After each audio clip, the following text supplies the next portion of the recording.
നമസ്കാരം. പഹൽഗാം ഭീകരാക്രമണത്തിന് തിരിച്ചടി നൽകിയ ഇന്ത്യയുടെ ഓപ്പറേഷൻ സിന്ദൂറിന് പിന്നാലെ പ്രധാനമന്ത്രി നരേന്ദ്രമോദിയെ പുകഴ്ത്തിയും ഇടതുപക്ഷ നേതാക്കളെ പരോക്ഷമായി വിമർശിച്ചും നടൻ ഹരീഷ് പേരടി രംഗത്തെത്തിയിരിക്കുകയാണ്. ഫേസ്ബുക്കിൽ പങ്കുവച്ച പോസ്റ്റിലാണ് ഹരീഷ് പേരടിയുടെ പ്രതികരണം. നരേന്ദ്രമോദിയുടെ ഫോട്ടോയ്ക്കൊപ്പം പങ്കുവച്ച കുറിപ്പിലാണ് ഹരീഷ് പേരടി നിലപാട് വ്യക്തമാക്കുന്നത്. രാജ്യമെന്നാൽ തന്റെ ഹൃദയമാണെന്ന് കരുതുന്ന ഉറച്ച നിലപാടുള്ള മനുഷ്യരെന്ന വിശേഷണമാണ് ഹരീഷ് പേരടി പ്രധാനമന്ത്രിയെക്കുറിച്ച് പോസ്റ്റിൽ പരാമർശിക്കുന്നത്. യുദ്ധം വേണ്ട എന്ന മഹാന്മാരുടെ മുദ്രാവാക്യങ്ങൾ ചേരാത്ത സ്വന്തം നെറ്റിയിൽ തേച്ച് ഒട്ടിച്ചിറങ്ങുന്ന കപട ബുദ്ധിജീവി കൂട്ടങ്ങൾ എന്നാണ് നടൻ ഉയർത്തുന്ന വിമർശനവും. യുദ്ധം ഒഴിവാക്കേണ്ടതാണെന്ന CPM നേതാവ് M സ്വരാജ് ഉൾപ്പെടെയുള്ളവർ സ്വീകരിച്ച നിലപാടുകളെയാണ് പോസ്റ്റ് പരോക്ഷമായി വിമർശിക്കുന്നത്.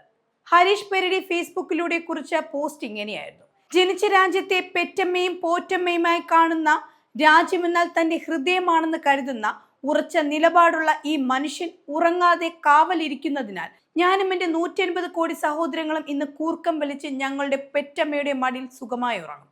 പക്ഷെ എല്ലാ 51 വെട്ടുകളെയും ചീഞ്ഞളിഞ്ഞ രാഷ്ട്രീയ കൊലപാതകങ്ങളെയും തീവ്ര ഹമാസിൽ മനുഷ്യവിരുദ്ധമായ കൂട്ടക്കുരുതികളെയും ഒരു ഉളുപ്പുമില്ലാതെ ന്യായീകരിക്കുന്ന സ്വരാജുകളില്ലാത്ത അയൽ രാജ്യങ്ങളായ കള്ള നാണയങ്ങൾ, യുദ്ധം വേണ്ട എന്ന മഹാന്മാരുടെ മുദ്രാവാക്യങ്ങൾ ചേരാത്ത സ്വന്തം നെറ്റിയിൽ തേച്ച് ഒട്ടിച്ചിറങ്ങുന്ന കപട ബുദ്ധിജീവി കൂട്ടങ്ങൾ ഇന്ന് കിടക്കപ്പായിൽ ഉറക്കം കിട്ടാതെ ശയന പ്രദക്ഷിണം നടത്തും. ജയ് മോദിജി, ജയ് ഹിന്ദ് എന്നാണ് ഹരീഷ് പേരടി സമൂഹ മാധ്യമങ്ങളിലൂടെ കുറിച്ചത്.